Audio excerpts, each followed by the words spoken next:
GT Countdown. Top 10 worst endings. This is where I get off. What's that? It's beautiful. I don't believe you.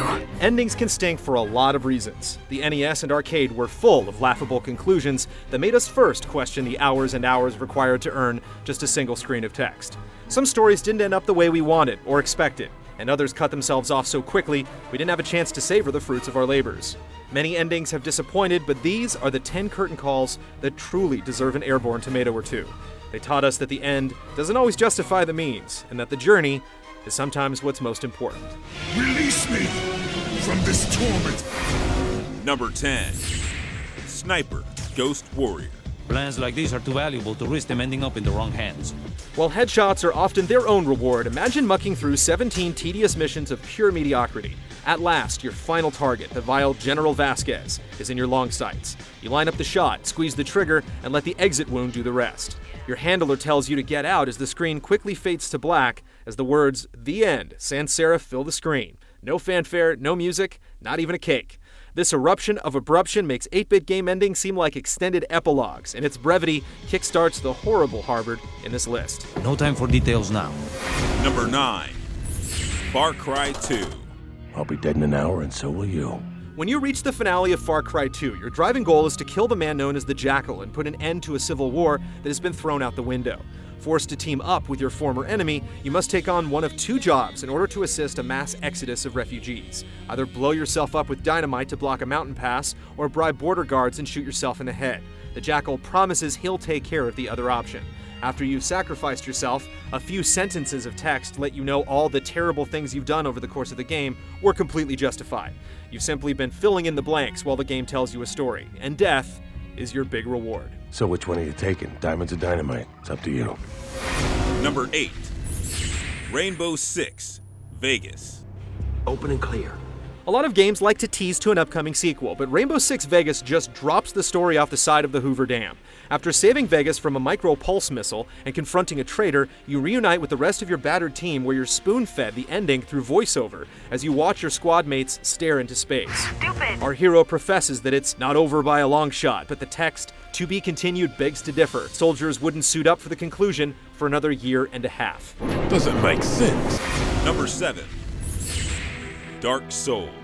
This is your fate. Dark Souls provides plenty of rewards to those who endure its grueling challenges, but few of even its most ardent admirers will count its ending among these. After defeating Lord Gwyn, you're given a choice to either ignite the bonfire that'll perpetuate the current age, or forsake it and usher in the so-called dark. It's all set up in a deliciously ambiguous way, and unless you've researched it ahead of time, you'll probably fail to realize that there's even a choice to make. Regardless of which you choose, the result is a brief, underwhelming cutscene. After struggling through one of the most difficult games in recent memory, the reward does not fit the commitment. Number 6. Borderlands. Sergeant, get your team ready to go inside. Gearbox's popular looter-shooter teased players as early as the opening cutscene to the legendary Vault, a prize that lures vault hunters across the galaxy to the planet of Pandora. Learning that the vault opens once every 200 years and the reopening is narrowly approaching, Borderlands quickly becomes a race to the finish line against other villainous vault hunters. When the anticlimactic finale at the vault's entrance yielded only a boss fight and its immediate resealing for another 200 years, the urge to break something was almost too strong to resist. The fact that we never even got a peek inside the vault rubs salt in the wound. You did well, and your actions haven't gone unrewarded. Number 5. Mass Effect 3. If you want me to put my ass on the line, I need answers. It's hard to imagine the intergalactic travails of Commander Shepard as anything less than stellar, but a major internet controversy blew that into another galaxy. And what may be one of the most controversial wrap-ups on this list, Mass Effect 3 brought the adventures of millions of players to a close with a veritable deus machina, a childlike AI emerging from the wreckage of the Citadel, presenting you with the three-way ending of your choosing. The outcry that followed was a bit overzealous, but also justified. Years of heartbreaking decisions and emotional investment had vaporized in an instant, and the transparent plug for DLC at the end only added insult to injury. BioWare conceded and released a patch attempting to ameliorate the situation, but the damage had already been done. Get angry. Number 4. Fable 1 and 2. Oh, I thought he'd never shut up. Sir Molyneux prided himself on creating endings for the first and second Fables that presented you with a tough decision.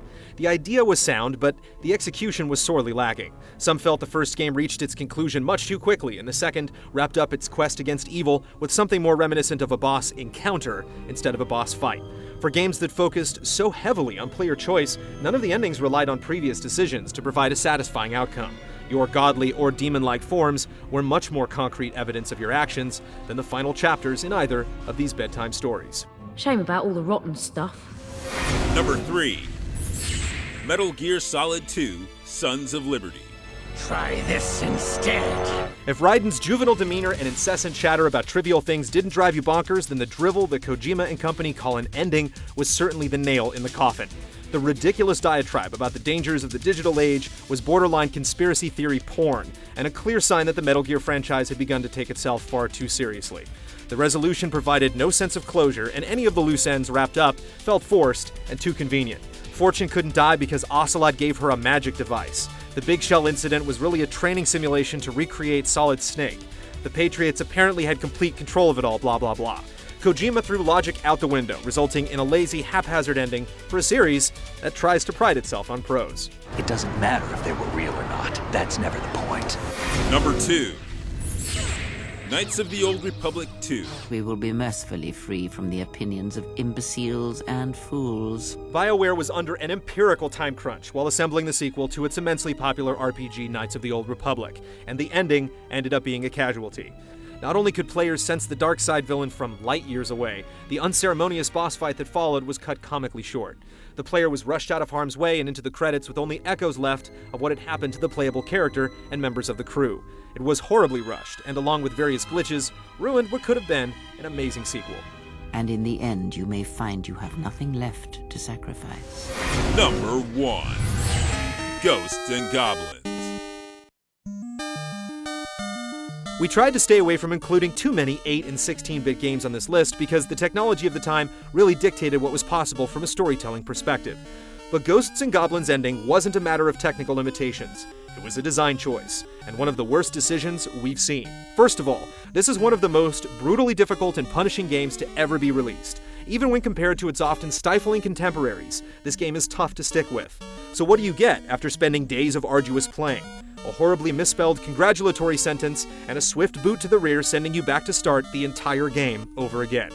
It's awful in both its intent and execution, making it the worst video game ending of all time.